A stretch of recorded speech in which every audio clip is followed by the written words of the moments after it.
Hello guys, my name is Suraj Kumar. I am diploma in pharmacy student. Now आज हम लोग prescription chapter पढ़ेंगे.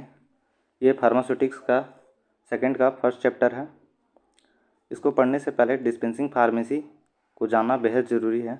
Dispensing pharmacy क्या होता है ये जानते हैं. It is a process in which the pharmacist receive the prescription to the patient and as to the reference of prescription to the preparing and giving medicine to the patient. इसका मतलब ये होता है कि जो पेशेंट हमें prescription देंगे जो कि डॉक्टर का लिखा हुआ रहता है, उसमें जो रेफरेंस के थ्रू हमें मेडिसिन बनाना है और पेशेंट को देना है. चलिए हम लोग प्रिस्क्रिप्शन मेन टॉपिक में आते हैं. प्रिस्क्रिप्शन वर्ड से ही आप लोग जान चुके होंगे कि एक रिटन ऑर्डर होता है जो कि एक डॉक्टर लिखते हैं फॉर द पेशेंट के लिए, और हमारा फार्मासिस्ट का काम होता है किसके अंदर जो लिखा हुआ रहता है उसी के थ्रू रेफरेंस में मेडिसिन बनाना है. चलिए पढ़ते हैं. Prescription is a written order from registered medical practitioner और other properly license practitioner such as dentist, veterinary to the pharmacist to compound and dispense the specific medicine for the patient. Prescription also include the direction for the patient regarding the mode of administration of drug. Prescription are generally written in the English language, but Latin word or abbreviation are used in order to save the time. इसका मतलब ये होता है कि जो prescription होता है वो उसमें एब्रीवेशन लिखा हुआ रहता है. जैसे सुबह शाम उसको बीडी में लिख देते हैं, टीडी 3 टाइम लेने के लिए, ऐसा ही एब्रीवेशन लिखा हुआ रहता है. पार्ट ऑफ प्रिस्क्रिप्शन, ये भी बेहद ज़रूरी है. प्रिस्क्रिप्शन का भी पार्ट्स होता है जिसमें पहला dates, second name, age, sex and address of the patient, तीसरा सुपरस्क्रिप्शन जिसको RX से डिनोट करते हैं, फोर्थ में इनस्क्रिप्शन, पाँचवा में सब्सक्रिप्शन, छठा में सिग्नेचुरा, और सातवां में रिन्यूअल इंस्ट्रक्शन, और आठवां में signature, address and registration number of the prescriber. पहला डेट एक तरह का हेल्पफुल रहता है कि कब ये प्रिस्क्रिप्शन लिखा गया है डॉक्टर के थ्रू. ये बहुत इंपॉर्टेंट है. चलिए हम लोग डेट को पढ़ते हैं. It help the pharmacist to find out the date of prescription. It's also help to know that when the medicine were last dispense if the preparation is brought for redispense. In case of habit forming drug, the date prevent the misuse of drug.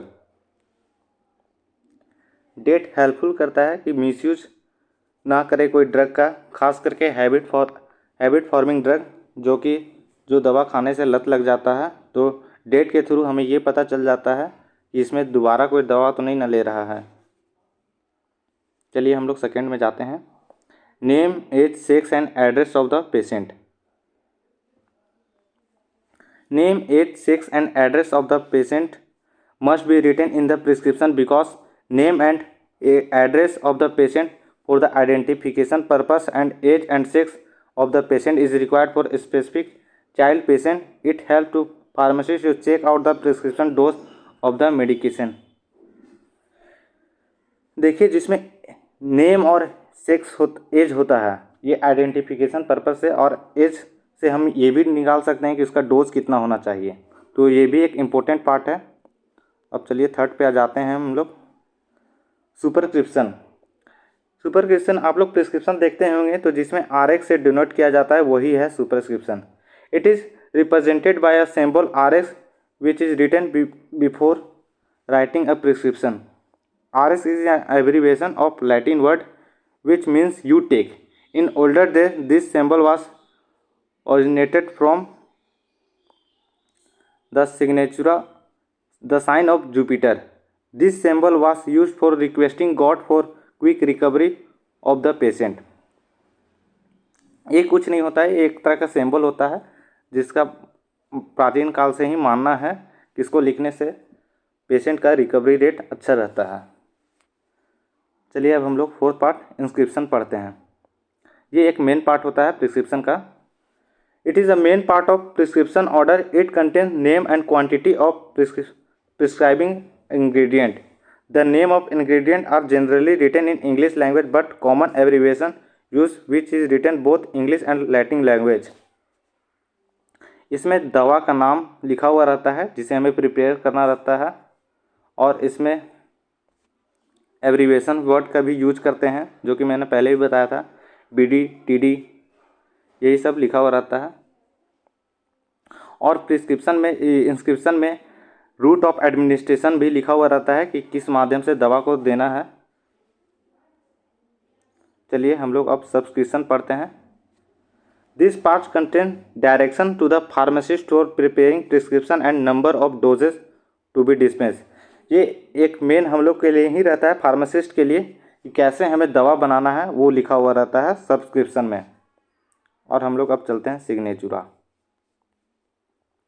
This parts having direction to the given to the patient about the administration of drug. इसमें कुछ नहीं, इसमें administration कैसे करना है, drug को कैसे लेना है वो इसमें बताया जाता है। सम इंस्ट्रक्शन में include quantity to be taken, route of administration, frequency and timing of administration. Renewal instruction, जब कोई पेशेंट डॉक्टर को दिखाता है तो डॉक्टर उसको बोलते हैं दोबारा आना, वही चीज़ हो गया renewal instruction. It gives information about when the patient come next time again. It is very important for the case of habit forming drug to prevent its misuse. At last हम लोग पढ़ते हैं prescriber signature and registration number of the prescriber. The prescriber must be sign by prescriber. The prescription must be signed by prescriber by his or her own hand. Registration number must be written in case of dangerous and habit forming drug. ये भी एक important part है कि doctor का signature हुआ होना चाहिए, तभी फार्मासिस्ट को दवा देना बेहतर रहेगा। और हम लोग प्रिस्क्रिप्शन कैसे लिखा हुआ रहता है वो इस तरह मॉडर्न है, ये इस तरह रहता है, आप लोग पहले भी देख चुके होंगे। देखिए सुमो टैबलेट लिखा हुआ है, डिस्पेंस करना है 10 tablet, 1 tablet to be twice a day after meal, ये देख लीजिएगा। ये पुराना ज़माना का है, इसमें पुराना ज़माना में कैसे डिस्पेंस करते थे वो इसमें बनाया हुआ है, ये भी जो कि इम्पोर्टेंट नहीं है, मॉडर्न वाला ही आता है। अब हैंडलिंग ऑफ प्रिस्क्रिप्शन, जब पेशेंट हमें प्रिस्क्रिप्शन देते हैं तब हमें हैंडल किस टाइप का करना है वो इसमें लिखा हुआ है, जो कि एक इम्पोर्टेंट है। पहला रिसीविंग है, दूसरा है रीडिंग एंड चेकिंग, चौथा है collecting and waiting the material, और चौथा है compounding, labelling and packaging. Receiving, pharmacist should receive the prescriber himself by the patient while receiving the prescription. A pharmacist should not change his facial expression because patient may thinking that you are surprised or confused। Prescription लेने वक्त कोई हमें चेहरा का reaction change नहीं करना है और रिस्पेक्टफुल तरीके से लेना है, और हमें ही लेना है, एक फार्मासिस्ट को ही लेना चाहिए। दूसरा पॉइंट में आते हैं reading and checking. After receiving the prescription pharmacist should check that written and proper format and signature of prescription with date. Pharmacist का सेकंड काम होता है कि जो प्रिस्क्रिप्शन पेशेंट के द्वारा दिया गया है उसको हमें चेक करना है कि ये डॉक्टर का ही लिखा हुआ है, तो उसको डॉक्टर का लिखा हुआ चेक करने के पहले उसमें सिग्नेचर देखेंगे, ये सिग्नेचर किया हुआ है कि नहीं। In case of any confusion pharmacist should consult with other pharmacist और प्रिस्क्राइबर। अगर हमें कहीं भी कन्फ्यूजन होगा तो हमें सीनियर फार्मासिस्ट के पास जाना है और उनसे कंसल्ट करना है कि ये क्या लिखा हुआ है, क्योंकि डॉक्टर का लिखावट थोड़ा सा अलग ही होता है और हमें देखने में थोड़ा सा दिक्कत तो होती है। Pharmacist should never guess about meaning of confused word. एक फार्मासिस्ट को कभी गेस नहीं करना चाहिए कि ये लिखा हुआ रहेगा, क्योंकि एक ही नाम का दो चीज़ आता है, मैंने बोलने से लगता है कि दोनों सेम ही है। फॉर एग्जांपल यहाँ पे लिखा हुआ है एक्रीडिन, एपिडिन, इसी तरह का है, ये सब आप लोग नोट्स में लिख लीजिएगा। और तीसरा में आता है कलेक्टिंग एंड वेटिंग, ये नाम से ही लग रहा है कि कलेक्ट करना है। Collecting and waiting of the material before compounding the prescription, all the material should be collect on left hand side of the balance. After weighting or measuring, it should be shifted to right hand side of the balance and label of every container should be checked 3 times. कुछ नहीं करना है, dispensing करने से पहले एक side collect कर लेना है, उसके बाद दवा बनाना और उसको राइट हैंड साइड बना रखते जाना है और उसको 3 बार चेक करना है. Compounding, labelling and packaging. Compounding करने के बाद उसमें हम लोग को लेबल लगाना पड़ता है और पैक करके देना रहता है. वही लिखा हुआ है, आप लोग इसको देख के नोट्स बना लीजिएगा.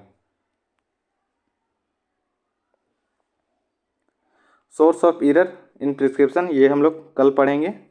आज के लिए इतना काफ़ी है. आप लोग इसको नोट्स बनाइए. ये एक इम्पोर्टेंट क्वेश्चन है जो कि हमें हर साल क्वेश्चन लमसम रिपीटेड होता है. Thank you guys.